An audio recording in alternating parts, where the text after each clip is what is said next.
Bonsoir à tous, bienvenue dans ce journal. Voici les titres à la une de ce samedi 8 novembre. Suite de la visite du prince Albert II au Brésil, en amont de la COP30 à Belém, le souverain est maintenant à Sao Paulo où il a inauguré le 11e bureau international de sa fondation et multiplié les rencontres, dont une avec un visage familier. Le résumé de nos envoyés spéciaux dès le début de ce journal. C'est un jeune prodige d'un sport de haut niveau peu médiatisé. À seulement 23 ans, Tom Mattoni est déjà parachutiste professionnel. À peine vainqueur de la Coupe du Monde de la discipline, il se prépare déjà au championnat du monde. Et pour nous parler de sa passion, il sera notre invité dans quelques minutes. Dans ce journal également, nous prendrons la direction de New York qui a accueilli son 54e marathon. Des Monégasques figuraient parmi les participants. Notre correspondante les a rencontrés pour sa chronique des USA. Et puis si ce n'est pas du luxe, nous finirons ce journal avec un peu de caviar. Monaco a accueilli la 2e édition du championnat du monde et nous y étions. Pour commencer, regardez ces images tournées hier à l'issue des essais libres et des qualifications pour la course sprint du Grand Prix du Brésil. Le prince Albert II et Charles Leclerc ont pu se rencontrer à Sao Paulo, au consulat de Monaco. Ils ont longuement échangé sur les derniers résultats de la Scuderia Ferrari, en présence également de la famille d'Ayrton Senna, dont son neveu Bruno. Ils ont aussi parlé environnement, car le prince souverain était présent à Sao Paulo d'abord pour lancer la branche Amérique latine de sa fondation, qui devient donc son 11e bureau international. Une inauguration qui renforce la présence de la Fondation Prince Albert II dans une région essentielle à la biodiversité mondiale.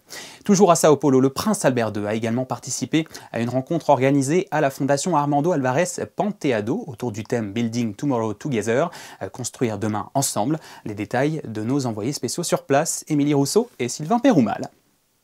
Building Tomorrow Together, construire demain ensemble, tel un appel à l'action collective pour un avenir durable. Le thème de cet événement organisé par la Fondation Prince Albert II de Monaco à la FAP, à Sao Paulo, au Brésil, met en lumière 10 startups innovantes, 10 jeunes entrepreneurs face à des étudiants décidés à s'engager pour notre planète. It's definitely such a big question, and we all have to take care of our future because I want my kids to grow in a space that is better for them. So being here and hearing inspiring people talking about our future, it's an amazing. I can see like a bright future. Tour à tour, ces jeunes entrepreneurs ont présenté leurs projets, leurs initiatives en faveur de l'environnement, et ce dans différents domaines, la conservation de la biodiversité, l'accès à l'eau potable ou encore la restauration écologique des forêts. Donc j'ai créé Morpho il y a 5 ans maintenant, qui est une entreprise qui permet de faire de la restauration d'écosystèmes forestiers à grande échelle. Donc on a implémenté pas mal de solutions technologiques pour accélérer ces opérations, qui sont aujourd'hui très manuelles. On plante 0,5 hectares par jour à la main avec des petits plants. Donc nous l'idée c'est on a créé une capsule qu'on va mettre dans des drones et avec ça, avec un drone, on plante 50 hectares par jour. Donc on accélère toutes ces opérations sur un besoin mondial qui est de 900 millions d'hectares à restaurer aujourd'hui. Le prince Albert II aura écouté avec attention les solutions durables portées par cette jeune génération avant de s'entretenir longuement avec elle. Un échange d'expériences au service de la santé planétaire. Like to have a place to connect with other entrepreneurs, to learn from their mistakes, to share my mistakes. It's a great privilege, and also to have Your Highness listening and what we as entrepreneurs are facing on the ground, on those communities that we work with. So it's a great privilege and it's a great pleasure to be here amongst everyone. Bien conscients des enjeux actuels, ces jeunes entrepreneurs jouent un rôle vital pour la préservation de notre planète. Désormais acteurs engagés, ils sont un puissant moteur pour assurer la prospérité de demain. Un anniversaire, l'AMPN, l'Association monégasque pour la protection de la nature, a célébré hier ses 50 ans en présence de nombreuses personnalités, dont le ministre d'État, Christophe Mirmand. Pour marquer le coup, l'association a inauguré une exposition rétrospective dans la Galerie des Pêcheurs. Elle retrace en photo un demi-siècle d'engagement au service des aires marines protégées de Monaco, du larvoto et du tombant des spélugues, mais pas seulement. Je vous propose d'écouter la présidente de l'AMPN, Jacqueline Gauthier de Bernardi, au micro de Sarah Nkari. Alors les projets qui me tiennent à cœur, c'est un premier projet qui concerne tout le suivi des peuplements de poissons. Ça c'est à titre personnel parce qu'on l'a initié dans des circonstances un peu particulières et intimes. Et ce suivi permet de montrer l'efficacité des mesures de gestion et de protection qui sont mises en place. Après, le projet lié au récif artificiel réalisé avec une imprimante 3D qui est extraordinaire qui était vraiment très innovant en Méditerranée et qui a donné aussi l'image de Monaco en termes d'ingénierie écologique extraordinaire. Et puis mon petit bébé aussi, parce que mon père a été à l'origine de 2 aires marines protégées, mais moi de l'aire marine éducative, c'est ce travail considérable que l'on a fait avec les enfants. Et on les voit évoluer d'année en année et être friands de cette sensibilisation au milieu marin. Hier après-midi, la salle Gaston Médecin a vibré au rythme d'un bel élan de solidarité. Dans le cadre du programme One Team de l'Euroleague, l'AS Monaco Basket a accueilli une dizaine de jeunes en situation de handicap pour une séance d'entraînement pas comme les autres. Gaëtan Lebrun et Marie-Ève Béé étaient présents. Sur le parquet de la salle Gaston Médecin, 10 jeunes accompagnés par Special Olympics ont eu le privilège de vivre une expérience unique, s'entraîner aux côtés de David Michino, l'un des joueurs phares de la Roca Team. Ça me fait plaisir de venir dans la salle, mais dans un autre contexte qui a en plus beaucoup de valeur pour moi, parce que ce sont des valeurs que je partage, la valeur du partage et d'aider, donc ça me fait plaisir. Le basket c'est un sport d'équipe, donc voilà, il y a des moments où il y a des joueurs qui ont besoin d'aide du coéquipier, donc c'est clairement des valeurs qu'on retrouve sur le terrain. Sous le signe de la solidarité, cette nouvelle saison du projet One Team a une nouvelle fois tenu ses promesses. Parcours en binôme, ateliers de tir et même un match amical, tout était pensé pour favoriser le partage et l'entraide. J'ai appris la collision de l'équipe, le respect de l'équipe et la solidarité. Ah oui, c'est une belle célébration. Je l'ai fait à la méthode d'un footballeur, je ne sais pas qui, mais voilà. Une séance riche en émotions, en sourires et en partage, qui prouve une nouvelle fois que le sport en principauté est un formidable outil d'inclusion. Et toujours en Euroleague, c'est désormais confirmé, la performance de Mike James avec la Roca Team jeudi face au Maccabi Tel Aviv lui a permis de devenir le MVP de cette 9e journée de la saison. Il avait en effet réalisé une évaluation exceptionnelle de 37. Le joueur de Monaco devient ainsi le meilleur de tous les temps dans le classement PR, juste devant le Français Nando De Colo. Et puis au lendemain de sa rencontre avec le Prince Albert II, dont je vous parlais au début de ce journal, Charles Leclerc a disputé cet après-midi la course sprint du Grand Prix du Brésil, course qu'il a terminée en 5e position, juste devant Max Verstappen. Le leader du classement général n'est autre que Lando Norris. Prochaine étape, les qualifications qui viennent de démarrer à Sao Paulo. Le Grand Prix est prévu, lui, demain dimanche à 21h, heure de Monaco. C'est un enfant du pays qui pratique un sport qu'on ne trouve pas à l'AS Monaco. Tom Mattoni est parachutiste professionnel. Il est jeune, il a seulement 23 ans et s'est déjà emparé de la Coupe du Monde de la discipline le mois dernier avec l'équipe de France. Son prochain objectif est le championnat du monde. Tom Mattoni est avec nous. Bonsoir. Bonsoir. Merci d'avoir accepté notre invitation sur Monaco Info. Nous sommes ravis de vous accueillir pour parler de votre parcours prodigieux et de cette passion qui vous anime, le parachutisme. Racontez-nous d'où elle vient cette passion, comment elle s'est construite? C'est une passion que j'ai depuis tout petit, qui provient de mon papa, qui était lui-même parachutiste, ancien champion en parachutisme. Et voilà, donc j'ai commencé à l'âge de 8 ans. Et par la soufflerie qui est le simulateur de chute libre, et dès l'âge de 15 ans j'ai fait mon premier saut et là je me suis dit c'est simple, je veux faire ça toute ma vie. Et j'ai eu à travers beaucoup de travail bien évidemment intégré l'équipe de France en 2022 et voilà, maintenant je suis à la quête de médailles d'or et de victoires. Alors certains ont peut-être déjà fait un saut en parachute parmi nos téléspectateurs. Moi, c'est pas mon cas, je vous avoue. Alors pour les gens comme moi, expliquez-nous ce que ça fait de sauter dans le vide. Qu'est-ce que vous ressentez? Qu'est-ce qui vous galvanise dans ce sport de haut niveau? C'est des sensations indescriptibles. Honnêtement, je peux vous conseiller que d'essayer pour vraiment réaliser à quel point c'est des sensations qu'on ne retrouve nulle part ailleurs, que ça soit l'adrénaline, le dépassement de soi. Parce que se jeter d'un avion en parfait état de marche, c'est pas du tout normal. Donc ce dépassement de soi, c'est assez extraordinaire. Donc pour vraiment réaliser ces sensations-là, la seule chose à faire, c'est de passer le pas et de se jeter de l'avion. Combien de mètres d'altitude? 4000 mètres. 4000 d'où vous vous jetez. Vous avez plus de 2000 sauts à votre actif et parmi eux, il y en a certains que vous avez réalisés dans de mythiques et magnifiques endroits dans le monde. Le désert de l'Arizona aux États-Unis, les pyramides de Gizeh en Égypte. Sauter au-dessus d'une des 7 merveilles du monde, c'est pas mal quand même comme expérience. Hein. J'imagine que c'est pas la seule. Ouais, non, c'est pas la seule. En effet, ça fait partie de mon top 3, les pyramides en Égypte. C'est vraiment... C'était assez extraordinaire parce que c'est peu commun, même dans le milieu du parachutisme, d'avoir la chance de sauter au-dessus des pyramides. C'est vraiment assez exceptionnel.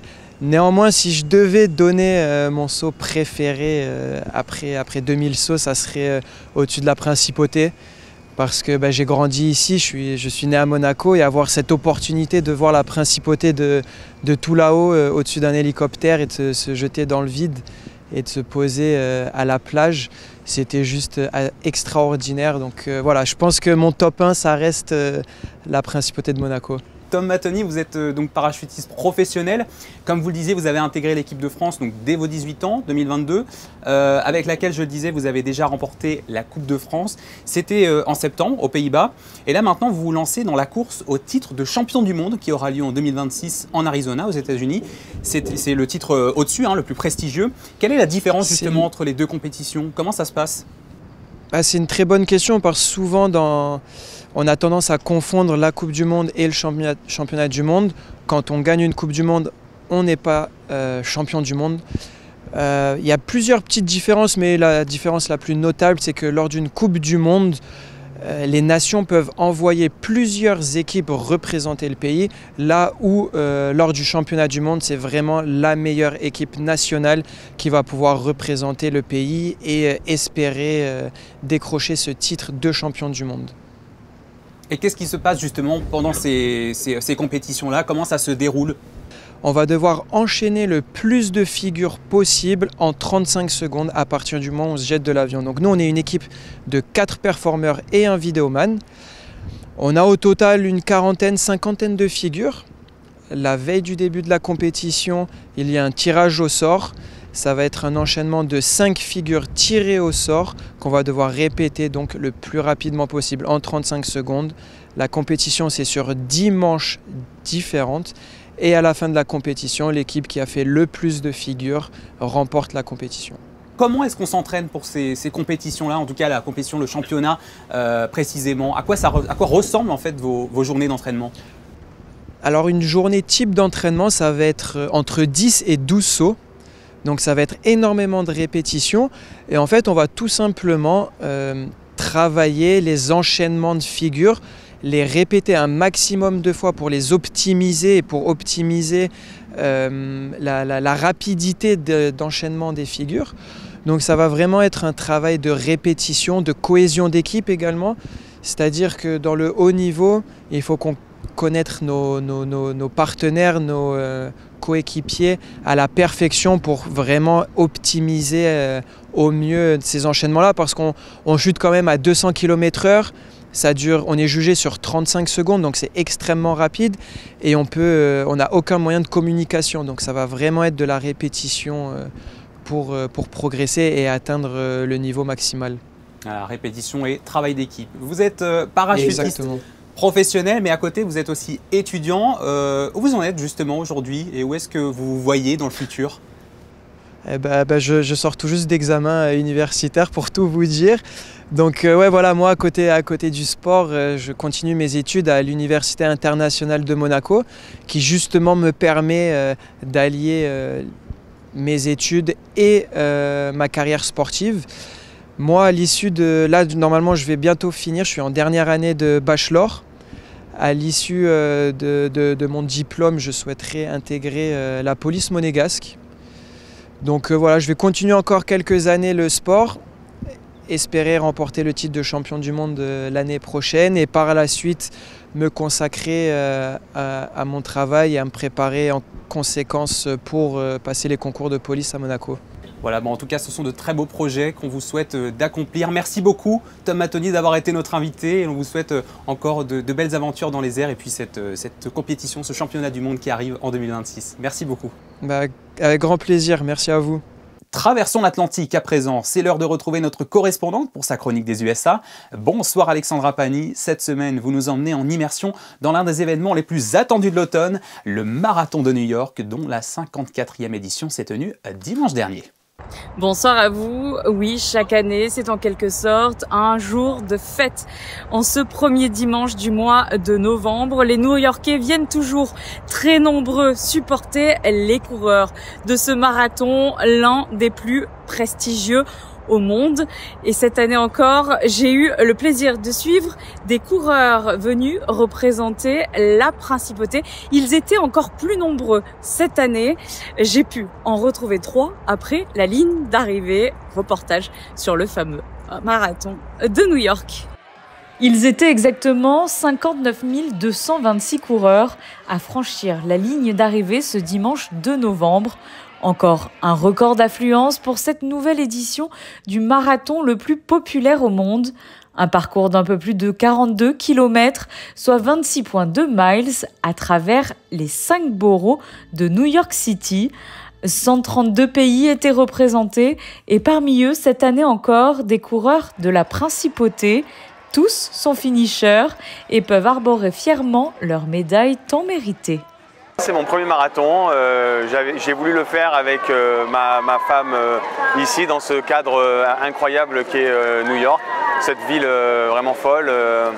L'ambiance était vraiment incroyable, j'ai passé vraiment un moment tout au long du parcours dingue, les Américains poussent au maximum, c'était vraiment impressionnant. Chaque année, les New-Yorkais n'hésitent pas à venir en nombre et donner de la voix pour encourager les coureurs tout au long de la journée.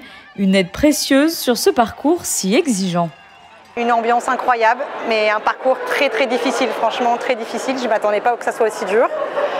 Et c'est à faire vraiment une fois dans sa vie, c'est extraordinaire. J'avais fait Paris, Nice et là c'était New York. Et franchement, c'est le plus difficile. Et par contre, l'ambiance, c'est la plus incroyable, c'est New York. Vraiment à faire. Le marathon de New York est considéré comme le plus inclusif du circuit. Tous les profils se retrouvent sur cette course. La plus jeune à avoir terminé cette année est une Américaine de 18 ans, alors que le plus âgé est originaire du Japon et compte 91 printemps. Certains sont des habitués de cette distance si exigeante, alors que d'autres, comme Arnaud, se lançaient pour la première fois dans cette épreuve. Je n'étais jamais venu à New York, donc ça m'a permis de découvrir la ville. Donc je me suis dit, première fois à New York, autant faire le marathon. Au moins, on visite vraiment tout. Et la ville est incroyable, les gens sont géniaux, donc ils te portent du début jusqu'à la fin, c'est indescriptible. Il faut se préparer un petit peu, il faut un peu de discipline avant. Au moins 3-4 mois avant, je pense, il faut s'y mettre sérieusement. Et après, il faut avoir confiance en soi. Hein. C'est la discipline et c'est le mental. En dernier mètre, il y a tous les drapeaux. Quand on croise celui de Monaco, c'est une fierté de le voir. D'ailleurs, quand je suis passé, je l'ai touché. Je n'ai pas pu m'en empêcher. Une véritable fierté de représenter son pays et un souvenir qui pèse dans la valise du retour. Elle est belle, mais elle est lourde. Et avec un peu de courage, nous on s'y mettra sans doute l'année prochaine. Allez, revenons à Monaco. C'est le mets de luxe par excellence. Le caviar a son championnat du monde. Et après la première édition en Gironde, en France, la deuxième s'est tenue à Monaco. Ça s'est passé hier au Yacht Club. Les meilleures marques de la planète y ont été départagées par un jury exigeant, comme l'ont constaté Sarah Nkari et Hugo Comassa. Hors noir des fêtes de fin d'année et des tables les plus prestigieuses, le caviar est bien plus qu'un mets de luxe. Derrière chaque œuf se cache un savoir-faire, une histoire et une bonne dose de patience, ce qui justifie le prix de ces grains pouvant varier de 500 à plus de 40 000 € le kilo, en fonction notamment de l'espèce d'esturgeon dont ils émanent. Il y a des années d'élevage, donc de 0 à 3 ans, on ne sait pas si le poisson est un mâle ou une femelle. Donc déjà c'est un investissement dans le temps. Et puis après pour que l'esturgeon nous donne du caviar, il faut attendre parfois jusqu'à 18 ans. Celui-ci provient de Pologne. Il faut savoir que depuis peu la Chine s'est hissée au premier rang mondial avec 42% de la production de caviar devant l'Italie et la France. Alors face à une offre de plus en plus vaste, il devenait essentiel de créer un repère fiable pour les professionnels comme pour les amateurs exigeants. après 17 ans dans le monde du caviar, je trouvais qu'il y avait des abus et des choses qui étaient faites un peu n'importe comment, comme le fait que l'esturgeon soit une espèce protégée depuis 2008, donc il faut les laisser tranquilles. Il y a une surpêche, donc seul est autorisé le caviar d'élevage. Donc ça, il faut le préserver, et le fait que tous les gens qui participent au concours que j'ai créé ne peuvent être que du caviar d'élevage. Comme celui de la maison Antonius, une centaine de caviars issus de 20 pays différents ont été examinés à l'aveugle lors de ce concours par un jury international composé entre autres du chef du palais princier. On commence à juger le caviar à l'œil, on regarde la brillance du grain, on regarde la grosseur également selon les différentes variétés de caviar. Il y a une taille plus ou moins, et puis on essaie de voir par la suite, lorsqu'on a vu la grosseur du grain, il y a la texture du caviar. Ça c'est aussi très important, lorsque ça éclate en bouche. Et puis bien sûr le goût qui doit avoir parfois ce petit goût, qui peut avoir ce petit goût de noisette, qui peut avoir ce goût légèrement iodé et jamais trop salé, juste parfait. La soirée s'est conclue par la remise des prix après un gala festif où le caviar s'est invité dans chaque plat jusqu'au dessert. Mais oubliez les couverts, la meilleure façon de le déguster reste encore à la royale, c'est-à-dire à même la main. Il n'y a pas d'âge pour s'initier. Voilà, et pour connaître en détail tous les résultats du championnat, rendez-vous sur son site internet www.worldcaviarawards.com. Elles sont, comme on pourrait dire, cousines ou jumelles et ont décidé de collaborer ensemble autour d'un projet artistique pour la toute première fois. Je vous parle de l'Alliance française de Monaco et du comité Dante Alighieri Monaco qui ont eu l'idée de programmer une pièce de théâtre musicale. Elle s'est tenue hier soir à la Maison de France où se sont rendus pour l'occasion Sarah Nkari et Lionel Bernardi. C'est autour du tableau le plus célèbre du monde que s'articule la pièce La Joconde amoureuse, proposée en langue française et italienne ce soir-là par l'Alliance française de Monaco et le comité Dante Alighieri Monaco, deux entités guidées par la même mission. L'Alliance française, c'est comme dire la cousine de la Dante Alighieri en France et nous sommes très contentes et très ravis d'avoir une collaboration très étroite avec l'Alliance française parce que nous pensons que les deux langues, l'italien et le français, sont des langues similaires, qu'il y a des racines communes et nous voulons jouer les choses ensemble. Et ce chef-d'œuvre est l'exemple même de cette culture partagée entre la France et l'Italie. Peint par un Italien, le grand Léonard de Vinci est conservé au Louvre.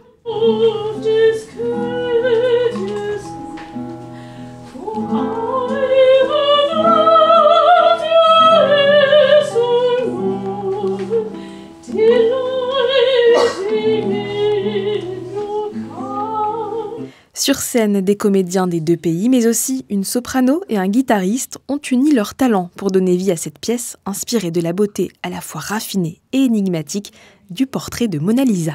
Alors, le titre est clair, la Joconde est amoureuse, le modèle est amoureux de Léonard, mais on se rend compte évidemment que cet amour est difficile entre eux, même s'il semblerait, selon les dramaturges qui ont mis cela en scène, qu'il a une attirance pour elle. Une centaine de spectateurs se sont déplacés à la Maison de France. L'Alliance française espère que le public sera au moins aussi nombreux en 2026 pour son prochain anniversaire. 100 ans, ça se fête. Cet événement ont déjà été programmés. Le premier, une conférence le 9 janvier. Et pour réserver, n'hésitez pas à vous rapprocher de l'Alliance française de Monaco. Voilà, c'est la fin de cette édition. Merci à vous de l'avoir suivi. Dans un instant, les prévisions météo présentées par Sarah Nkari. Je vous laisse sur une rétrospective en images. Il y a seulement 20 ans tout juste, en 2005, Son Altesse Sérénissime, le prince Albert II, était reçu au Palais de l'Élysée à Paris par le président français Jacques Chirac. Une visite qui avait été capturée par Charlie Gallo. Passez une excellente soirée sur Monaco Info et à demain.